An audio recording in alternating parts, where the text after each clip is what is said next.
मंडल यात्रा 3 साल से निकाल रहे थे। 15 दिन पहले इसी मेवात में इसी रोड पर कावड़ियों की यात्रा निकली थी। वो धार्मिक यात्रा थी। वो धार्मिक यात्रा में एक पत्थर कंकर क्या कुछ आवाज भी नहीं आई। बड़ी शांति से इन्हीं साथियों ने केले भी बांटे, पानी भी पिलाया, सेवा भी की। मेवात में की संस्कृति देखेंगे तो मेवात में आज भी मंदिर है, आज भी गांव के अंदर खेड़े हैं। मेवात के लोग जो मुस्लिम भी है वो खेड़ों को मानते हैं। इस बात की सूचना प्रशासन को थी, प्रशासनिक अधिकारियों को थी, आईबी की रिपोर्ट थी, सीआईडी की रिपोर्ट थी, और भी जितनी तरह की इंटेलिजेंस की एजेंसियां काम करती है सबको ये पता था कि माहौल बिगड़ सकता है। हम कब से कह रहे कि ये देश को तोड़ने की साजिश हो रही है, इस देश में नफरत फैलाई जा रही है, नफरत पैदा की जा रही है, बोई जा रही है। ये कई सालों से ये बीज बोया जा रहा था। और एक आपने राइफल उठाकर खड़ा है, किसने राइफल का लाइसेंस दे दिया? नारा लगा रहा है कि भारत में यदि रहना होगा मोदी योगी कहना होगा। कि धर्म की आड़ में यात्रा थी, ये राजनीतिक यात्रा थी। विश्व हिंदू परिषद भारत के संविधान को तो मानते ही नहीं है।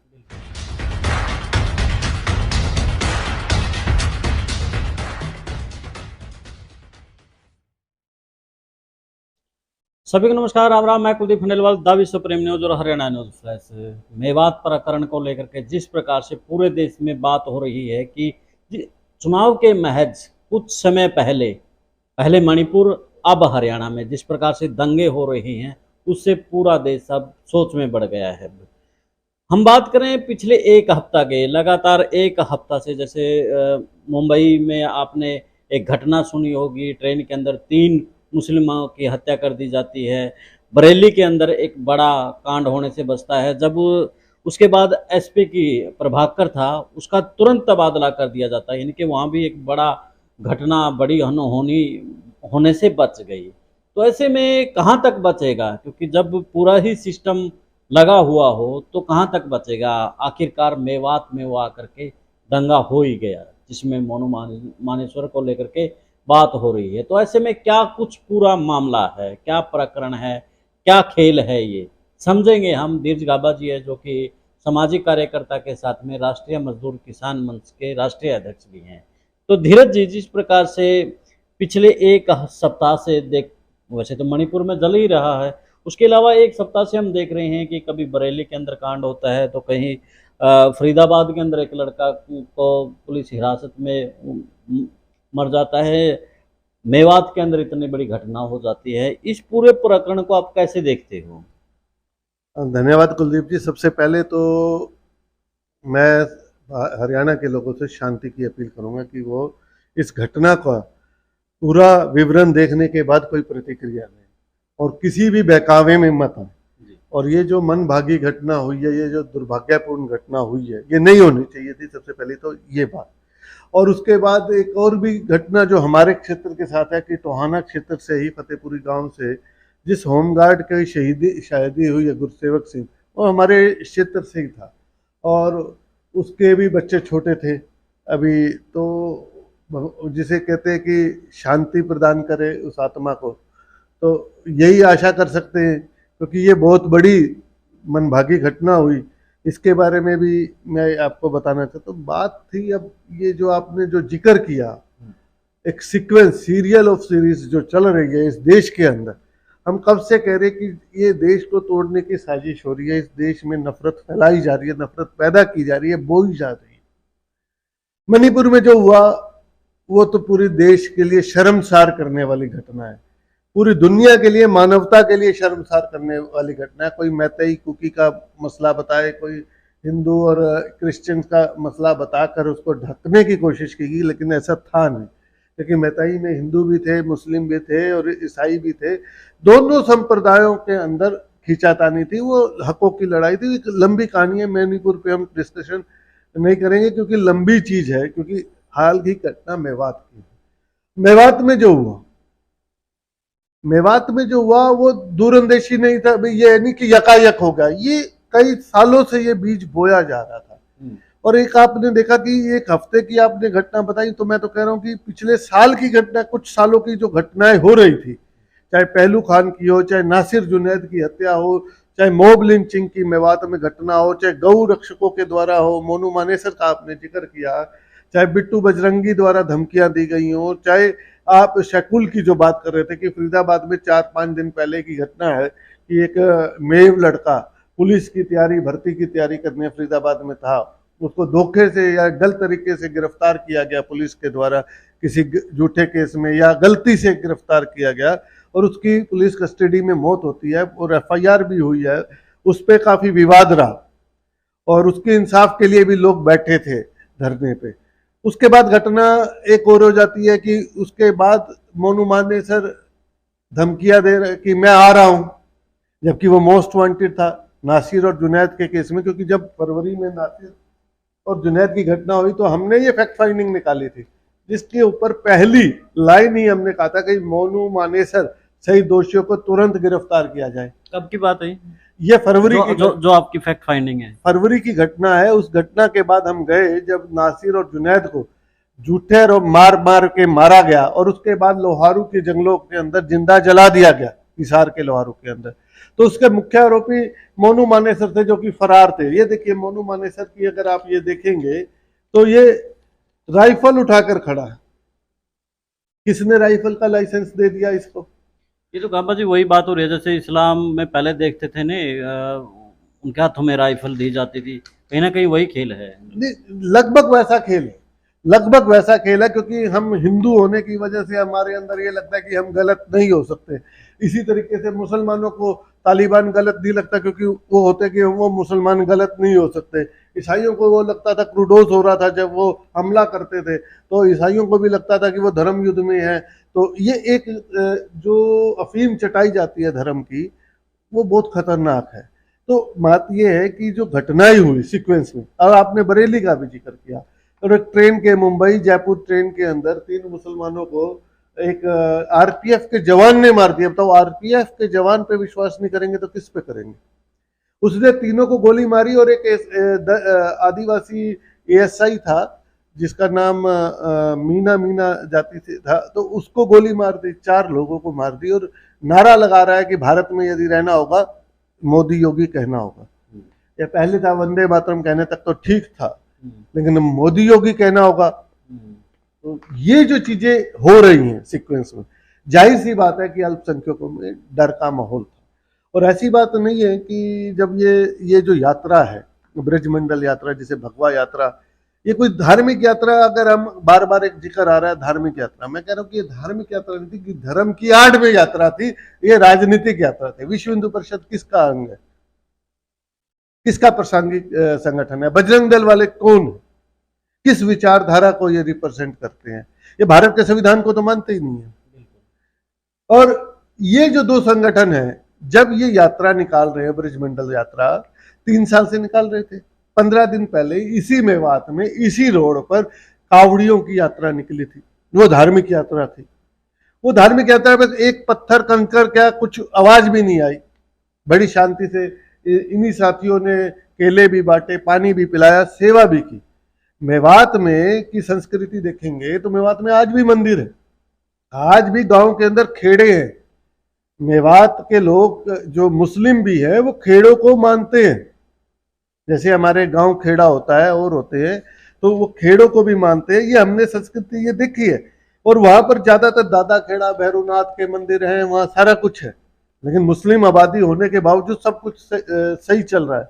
लेकिन हुआ क्या, 3 साल से ये यात्रा निकाल रहे थे विश्व हिंदू परिषद वाले। पिछली बार यात्रा पे अगर आप देखें कि क्योंकि मेरे लोकल लोगों से बात हुई, हम भी फैक्ट फाइंडिंग टीम में थे, मेवात के फिरोजपुर झिरका घाटमिका गांव उन्हों के अंदर हम गांव में जाके आए थे, देख के आए थे। तो मिक्स संस्कृति है, 20% ठीक है हिंदू है, लेकिन वो हिंदू बहुल यहाँ पर जो लोग हैं वो हिंदू संस्कृति को पूरे तरीके से पालन कर रहे हैं, कोई दिक्कत नहीं है। दिक्कत यह आती है कि जब बाहर से इम्पोज किया जाता है, ये जब ये हिंदू संगठन गए और कहे कि हम आपकी रक्षा के लिए आया, घबराओ ना, पूरे हरियाणा से लोग आ रहे हैं, तो एक डर का माहौल, टकराव का माहौल पैदा किया गया।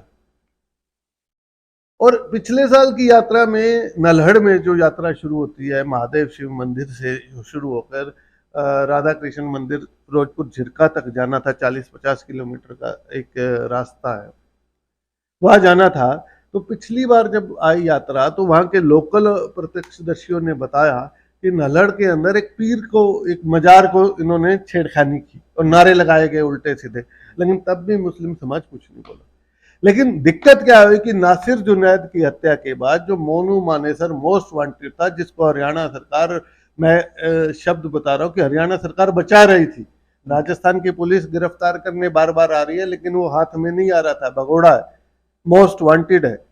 उस मोनू मानेसर को ने जब वीडियो डालता है सोशल मीडिया पे कि मैं आ रहा हूं आप भी आइए, तो लोगों में जाहिर सी बात है कि रिएक्शन होना था। और इस बात की गुस्सा था लोगों में। इस बात की सूचना, गुस्सा तो था ही था, रिएक्शन भी होना था।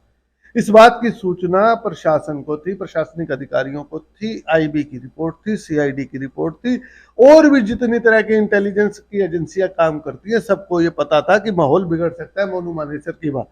लेकिन मोनू मानेसर को ना तो अरेस्ट किया गया, ना ही डिटेन, प्रिवेंटिव एक्शन के तहत डिटेन किया गया। अब ये देखिए, हथरस की घटना हुई थी, उसमें रोका गया, राहुल गांधी जा रहे थे उनको रोका गया, मणिपुर में भी रोका गया, मणिपुर में भी रोका गया, कश्मीर में भी रोका गया। आप क्या नाम है, लखीमपुर खीरी में जब हत्या हुई तो दीपेंद्र को जी को भी रोका गया और प्रियंका गांधी को भी रोका गया और किसान नेताओं को रोका गया। चढ़ूनी साहब को जाने नहीं दिया गया, वो चुप चुप के गए थे। तो ये प्रिवेंटिव एक्शन के अंदर उनको जाने नहीं दिया जाता कि माहौल ना खराब हो जाए। तो जो आदमी माहौल खराब कर रहा है आप उसको जाने देने की कैसे इजाजत दे सकते हैं? और विपक्ष को तो रोक देते हैं, लेकिन जो इनके पक्ष की बात करता है उनको खुला छोड़ते हैं। हाँ, तो मेरा ये घटना बताने का मकसद ये है कि एक तो रियलिटी पता लगे लोगों को कि मोनू मानेसर ने के ऊपर कोई प्रिवेंटिव एक्शन नहीं लिया गया। और उसके बाद बिट्टू बजरंगी, जो बजरंग दल का है, जो आप शैकुल की बात कर रहे थे कि फरीदाबाद में जिस युवक की हत्या पुलिस कस्टडी में हुई और जब मेव समाज इकट्ठा हुआ, एफआईआर दर्ज करवाने की बात आई, इसमें एमएलए मामन खान भी आया था, एफआईआर की बात हुई, तो उसके पुलिस के हक में बिट्टू बजरंगी ने फरीदाबाद में प्रोसेशन किया था, जलसा निकाला था। और वो जलसा उस तरीके का था जैसे दिल्ली दंगों से पहले सीए आंदोलन में हिंदूवादी संगठनों ने कहा था दिल्ली पुलिस लठ बरसाओ हम आपके साथ हैं, प्रोवोक कर रहे थे। दिल्ली में भी अनुराग ठाकुर ने बोला था, मिश्रा ने भी बोला था। सही कह रहे हैं आप। तो उस बिट्टू बजरंगी ने पाली, जब वो यात्रा के लिए मेवात आ रहा था, तो आते आते 3-4 जगह पर ये फोटो भी खिंचवाई, लोकेशन भी भेज रहा था कि तुम्हारे जीजा आ रहे हैं, ससुराल में माला की तैयारी करो। मतलब प्रोवोकेशन हो रही थी बार बार हिंदू संगठनों के द्वारा, और नारे लगाए जा रहे थे उल्टे सीधे, धार्मिक नारे नहीं थे। आज टोहाना के अंदर भी एक प्रोसेशन हुआ है, एसडीएम कोर्ट के अंदर भड़काऊ नारे लगाए जा रहे हैं, काटे जाएंगे, राम राम चिल्लाएंगे, ये नारे। अरे प्रशासन को उसको संज्ञान में लेना चाहिए, जो लोग नारे लगा रहे थे उनके ऊपर एक्शन लेना चाहिए। ये टोहाना पे वीडियो इसके एक और बनाएंगे। पहले अगर हम मेवात पे हम पूरी बात कर लेते हैं, क्योंकि मेवात बड़ा संवेदनशील मामला होता जा रहा है। तो धीरज जी बताएं कि क्या कुछ और इस घटनाक्रम में जो सामने आया था। मैं वही बता रहा हूं कि दिक्कत क्या है कि प्रशासन के आगे नारे लग रहे, वहां भी यही हो रहा था। वहां पर क्या हुआ कि जब घाटमिका की घटना हुई तो फिरोजपुर जिरका में शुक्रवार को लोग इकट्ठे हुए, तो एसडीएम छुट्टी पे चले जाते हैं, माहौल खराब, जबकि उनकी ड्यूटी एकदम होनी चाहिए कि माहौल खराब हो जाए। और जब यहां पर यात्रा थी तो एसपी छुट्टी पे चले गए। ये संयोग है या प्रयोग है मुझे नहीं मालूम। कहाँ? मेवात में? मेवात नूह के अंदर, नूह के एसपी छुट्टी पे थे। जैसे बरेली वाला मामला है, उसमें भी प्रभाकर का तबादला कर दिया गया, यहाँ पर छुट्टी पर चला गया, तो ये भी कुछ ना कुछ। नहीं, बिल्कुल बिल्कुल शक की सुइयां भाजपा सरकार पर जा रही हैं। योगी सरकार के अंदर बरेली में ऐसा ही एक यात्रा निकली थी, मुस्लिम इलाके से, मुस्लिम का मुहर्रम का ये महीना चल रहा है, तो शायद मुहर्रम की यात्रा भी निकल रही थी, दोनों में टकराव ना हो, जज्बाती नारे लग रहे थे, भड़काऊ नारे लग रहे थे। तो एसपी ने सख्ती करते हुए आरएएफ की फोर्स बुलाकर उनका रूट बदला गया, जिससे हिंदू संगठन नाराज हो गए और वहां पर दंगा टाल दिया गया, हुआ ही नहीं कुछ, क्योंकि दंगे करवाए जाते हैं, होते नहीं है, पहली बात यह बात है। वहां टाल दिया गया और जैसे ही दंगा नहीं हुआ, शायद हुक्मरानों को, आकाओं को ये गुमार गुजरा होगा, पसंद नहीं आया होगा, उन्होंने एसपी प्रभाकर चौधरी की ट्रांसफर कर दी। 4 घंटे लगे, लेकिन यहाँ कोई प्रिवेंटिव एक्शन हुआ ही नहीं। यहाँ जितने होमगार्ड के सिपाही खड़े कर रखे थे, जिनके पास कोई पावर नहीं, लाठी लेकर कैसे रोकेंगे। और हिंदू संगठनों के पास भी हथियार थे, ऐसा नहीं है कि उनके पास हथियार नहीं थे, वो निहत्थे थे, वो पूजा करने आए थे, वो सिर्फ और सिर्फ शक्ति प्रदर्शन करने आए थे। कुछ वीडियो और कुछ फोटोज घूम रही है, किसी के हाथ में गंडासा है तो किसी के हाथ में तलवार है, किसी के हाथ में कुछ है, यानी कि वैसे भी उन हथियारों को रखना गैर कानूनी तौर पर माना जाता है। मैं ये कह रहा हूँ कि श्रद्धालुओं की आड़ में, श्रद्धालु थे, 50% श्रद्धालु थे, इसमें कोई दो राय नहीं है कि वो यात्रा में धार्मिक अनुष्ठान के हिसाब से बुलाए गए थे, बाहर से एक मोबिलाइज किया गया था उनको, लेकिन उस अनुष्ठान की आड़ में कुछ गुंडा तत्व घुसे हुए थे जो प्रवोक कर रहे थे, इसको भड़का रहे थे कि ये कुछ ना कुछ दंगा हो, और वो हुआ। क्या बिट्टू बजरंगी को कुछ हुआ? क्या सुरेंद्र जैन को कुछ हुआ? विश्व हिंदू परिषद के अंतर्राष्ट्रीय महामंत्री, लेकिन मरा कौन? गुरु सेवक, जिसका कोई कसूर नहीं। जिसका कोई कसूर नहीं, होमगार्ड का बेचारा नौकरी कर रहा था, और 2 लोग। तो बात यह है कि फिर उसके बाद दंगे सीरीज शुरू हो जाती है। गुड़गांव के अंदर एक मौलवी को मार दिया जाता है, कहीं पर दुकानें लूटने का काम शुरू हो जाता है, झोपड़ियां भी जला दी, झोपड़ियां भी जला, गरीब आदमी, मजदूर आदमी, छोटा किसान, इससे छोटा दुकानदार इससे प्रभावित हो रहा है। बात यह है कि इस देश के अंदर चुनाव आ रहे हैं, वही ना, सीमाओं पर तनाव है, देश में तनाव है, देखो कहीं चुनाव है। ये एक शायर ने शायरी की बहुत सही बात कही। तो ये लगातार मणिपुर के बाद ये घटनाएं जो घट रही हैं, ये सोचने की बात है, एक सभ्य समाज को सोचना चाहिए हम किस तरफ जा रहे हैं। अब बात यह है कि शैकुल वाली घटना हुई, ट्रेन के अंदर घटना हुई, बरेली के अंदर घटना होती है, बरेली में बचाव हो जाता है, शांत रह जाता है माहौल, और आज हरियाणा में होती है। उसके बाद अभी तक सरकार ने ना तो मोनू मानेसर को पकड़ा, ना बिट्टू बजरंगी को पकड़ा। ठीक है, उनको भी पकड़ना चाहिए जिन्होंने दंगा किया, मैं ये नहीं कहता कि दंगा सही हुआ, गलत हुआ, बिल्कुल गलत हुआ, लेकिन बात यह है कि जो चीज टाली जा सकती थी प्रशासन के द्वारा, सरकार के द्वारा, उसको होने क्यों दिया गया? इतना खुला क्यों छोड़ दिया गया? जब सुबह 300 मुस्लिम नौजवान इकट्ठे होकर एसपी ऑफिस में डीसी साहब के पास गए कि इस प्रोसेशन को इजाजत ना दी जाए, यात्रा निकालने की, अगर यात्रा निकालनी है तो उसमें ये गुंडा तत्व ना आए और उनको शांति से पूरी सुरक्षा के साथ, तो रूट भी बदला जा सकता था, सुरक्षा भी दी जा सकती थी, एक्स्ट्रा फोर्स भी बुलाई जा सकती थी। लास्ट टाइम ये कह रहे हैं ना कि पिछले 2 सालों से कुछ नहीं हुआ, पिछले साल उन्होंने मजार पे जो किया, वो उदाहरण तो प्रशासन के पास था, वो उदाहरण प्रशासन के पास था। आईबी की रिपोर्ट थी, सीआईडी की रिपोर्ट थी, सारी इंटेलिजेंस, या तो इंटेलिजेंस भी फेल है। और जो वीडियोस वायरल हो रही थी, क्या उनसे उनको सबक नहीं आया? कल रात को भी आस्था मोदी जी, यहाँ की फतेहाबाद की एसपी ने एक डायरेक्टिव जारी की थी कि भड़काऊ, कोई भी संगठन भड़काऊ भाषण ना दे, और लेकिन आज सरेआम दिया जा रहा है शहर के अंदर, एसडीएम कोर्ट के परिसर के अंदर ऐसा हो रहा है, नारे लग रहे हैं उल्टे सीधे। तो आप क्या संदेश देना चाहते हैं इस देश में? इस देश का, ये देश संविधान से चलेगा या इन हिंदूवादी संगठनों के इशारे पर चलेगा? इस देश का कानून होगा ना, यहाँ की पुलिस कानून के पर चलेगी या इनके इशारे पर चलेगी?